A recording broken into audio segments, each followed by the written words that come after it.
Hey guys, it's Frostbitten Drifter here. It's been a while, and I'm sorry for that. Didn't expect to be gone for 8.5, 9 months, however long it's been. But I've still been playing. I still love the game, and if you're on the Discord, then I'm on there pretty regularly still. So no need to fret.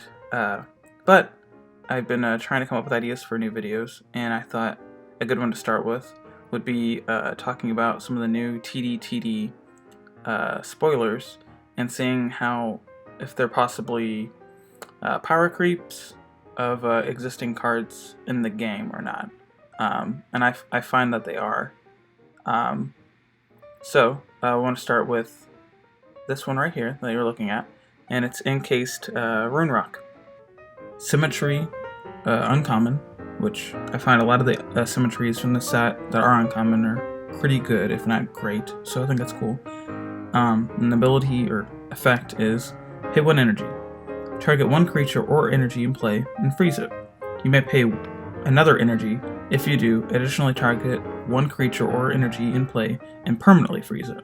It's an optional additional effect, so you don't have to do the whole card. You can just do the first effect, which is nice in certain situations where you don't want to pay that much energy, or there isn't enough targets that you want to freeze.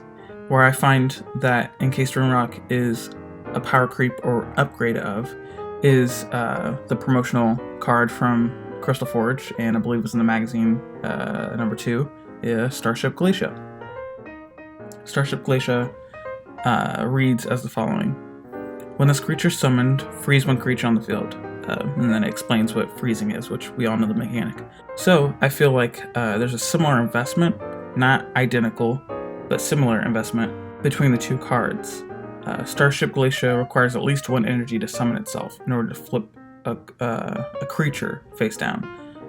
Rune Rock requires you to pay at least 1 energy to freeze 1 card on the field, whether it be energy or well, I guess I should specify. It doesn't freeze afterthoughts, so it can freeze a creature or a energy. So, similar cost. The difference is Starship is a creature, therefore you're not paying the energy to use the effect, you're just summoning him. So you still get to use energy, you can still attack with that energy. You haven't lost that advantage, but you're still using it. So you're investing a similar amount of energy, but you're not losing it, if that makes sense. That's just how my brain works with this, at least. The other two more obvious points is that Rune Rock can freeze energy, unlike Starship Glacia, and Rune Rock can additionally pay another energy to permanently freeze an energy or creature. Optional, but it's there, which is really nice.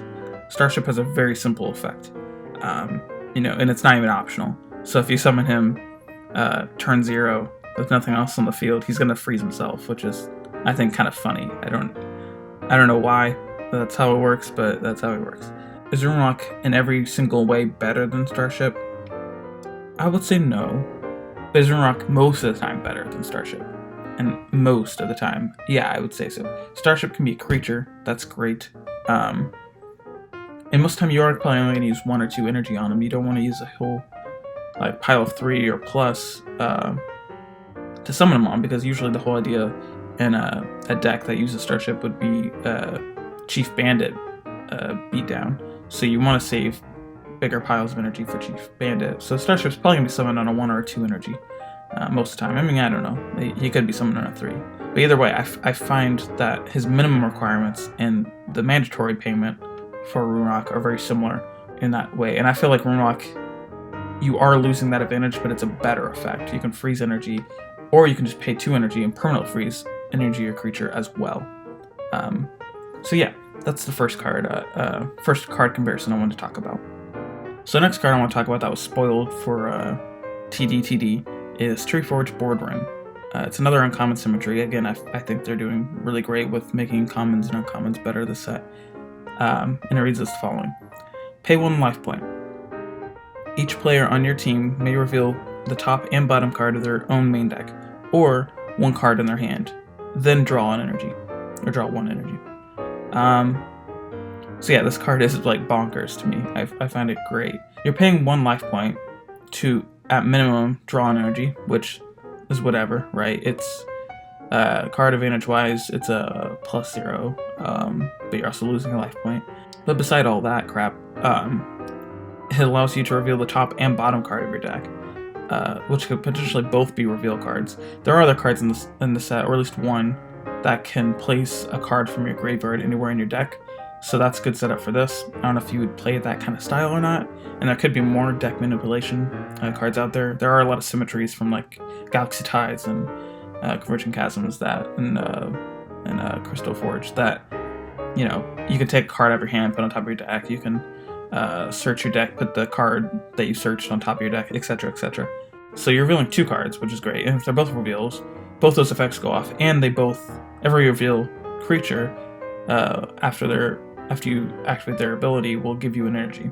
So you're getting, if you hit 2 reveals, you're drawing 2 energy off them, and you're drawing energy off Tree Forge. Pretty crazy. Or you can reveal 1 card of your hand and reveal a card, draw energy off that, and off Tree Forge. Still really good. Additionally, as we all know, Worlds 2020 is going to be a 2v2 style thing, and this card reads each player on your team. So if 2 players are both playing reveal, which you probably would want to do that together, you can potentially reveal 4 cards, and if you hit 3 or 4, that's crazy advantage, right? If you even hit 2, still that's great. And it's an optional, so I think, if I'm reading this correctly, 1 player can reveal from the hand and the other one can reveal the top and bottom out of their deck. I don't know, it's just a great card to me. Now, I think it's pretty clear what this is a upgrade of, at least in my opinion. Like, I think you know where I'm going with this. So a card that's already existing that I find is very similar to Tree Forge is Tanglewood Snag, which is a rare from Converging Chasms, and it reads as following. Once per turn, during your turn, you may pay 1 life point to reveal 1 card from your hand. If it's a symmetry, destroy 1 energy on your opponent's side of the field.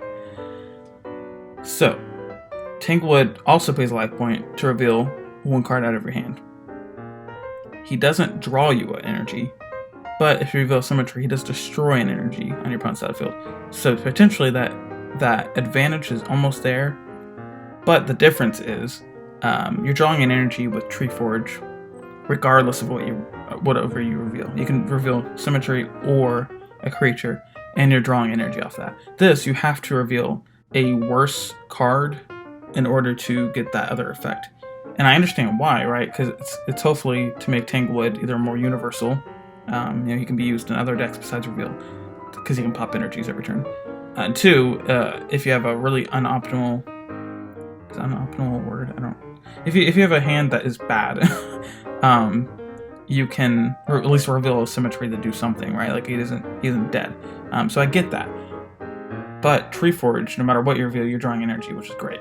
They both pay a life point, and they both do energy manipulation. Granted, Tanglewood, you get to reveal something that you wouldn't want to reveal. Another thing to note is, again, Tanglewood's a creature, similar to Starship Glacier, the Starship Glacier argument. So investing into it, you have a body on board, so that's always nice. And he's once per turn. He's not on summon. So if he survives the turn, he can do it again. And also with the new rules, you can chain it to things on your turn. He does specifically say on your turn. However, I still feel that Boardroom is still a better card, and it's still just a stronger version of Tanglewood Snag. Now, would you play it instead of Tanglewood? I don't know. I find we don't know what other reveal cards we're getting right now. We have like Langus and whatnot too, right? That I'm not going to cover. So I don't know if Tanglewood's still going to be needed or not. It is a creature, which is nice. So yeah, I don't know. I find Boardroom better, but again, I don't think he's completely strictly better. All right, so the final card I want to talk about, and it's Shard Scale Terrahedron. I hope I'm saying that right. With the ability that goes as the following. You may activate this ability from your hand and pay 1 energy to put this creature into play on an existing blank pile of energy. If it enters play on your opponent's turn, pay 1 additional energy. When it enters play by this ability, opposing abilities become inactive for the rest of the turn. Alright, so he just shuts down any kind of ability that activates deck, hand, or field by your opponent. I think it shuts off Eroda too. I don't know how that would work. What's great about Terrahedron is that it's basically a hand trap. If you play Yu-Gi-Oh, you kind of get that. You can respond with something, right? It's similar to, most of the staples of past formats, right? Like Crystal Cove or Unsummon. You can play this as a response to something to stop something. Granted, if you're doing an opponent's turn, which is the most optimal, you're paying 2 energy to put it on a blank pile. But still, the effect is crazy good, and it isn't just on the field; it's hand or deck, so it stops reveal. I don't know. I think it's a really strong card. And I feel like it's pretty obvious what this is a better version of. But if not, the card that I'm comparing it to is Handbell Dancer Gravitas, which is another promo from the Crystal Forge era, rare order creature. And her text is, during the turn that this card was put into play, except by summoned, your opponent's creature's abilities cannot activate. So she also stops field, hand, or deck abilities, and none of your opponent's creature abilities can activate. However, you can't summon her and get this effect at all. But she has no way to put herself in play. Of course, there's Nebula Wood Barrier, I think is the name, and that's the card you have to use her. So if you think about it, you have to have Nebula Wood Barrier and her 2 specific cards in your hand to do this, and an existing blank pile of energy to summon her or put her into play on. Which is the same for Terrahedron, and you're using 1 card to summon her. So advantage-wise, Gravitas isn't that bad. She really isn't, I don't think. However, even though Terrahedron has to require 2 energy to summon it on your opponent's turn, which you're probably going to do, that advantage is easier to get, if that makes sense. You're paying, because let's just ignore the first part to summon on your turn, right? Because you might do that, sure, but however, the best part of its effect is stopping your opponent from doing anything on their turn. So you're paying 2 energy to put it on a blank pile of energy on the field that already exists. Handbell, you have to just play Nebula Wood Barrier, 1 card to put it on a blank pile of energy. You have to draw Nebula Wood Barrier is the big problem. Terrahedron, you're getting energy every turn, right? Every time you draw, you're getting 3 energy. So it's an easier advantage to pay. It is a big advantage swing, right? You're getting rid of 2 energy on your field or hand in order to play a card out of your hand. So you're losing 2 cards you're losing 2 in advantage in order to stop all your opponent's abilities to go off. When Handbell is really you're just losing 1 card in advantage. But Terrahedron's more splashable in every kind of deck. It's not requiring you to play a bad card like Nebula Wood Barrier. And yeah, I think those are the only 2 points I need to make to prove that Terrahedron's strictly better than Gravitas, which is a shame because I do like Order, and I think Gravitas has great artwork. It's a really cool idea, a really cool card. She's just bad at doing it, and Terrahedron's great at doing it. So yeah, those are just my quick thoughts. Well, I don't know how quick this was, but my thoughts on some of the new cards that were released. There's more than these, but these are ones that I felt like I could make an argument comparing them to existing cards in the game and how they could be better than the ones we currently have, which is a good thing, right? I don't think it's a bad thing to reuse an effect or make another creature a better version of that effect, right? Not always. If you do it all the time, then sure. But Gravitas needed an upgrade, right? And she's not going to get an errata, so it makes sense to just make another creature that's better than her. So yeah, these are just my thoughts. Sorry again for taking so long to make a new video. Hopefully I'll not take so long next time. I do have some plans in the works for filming a box opening. I did pre-order TD, and hopefully next week that'll come in.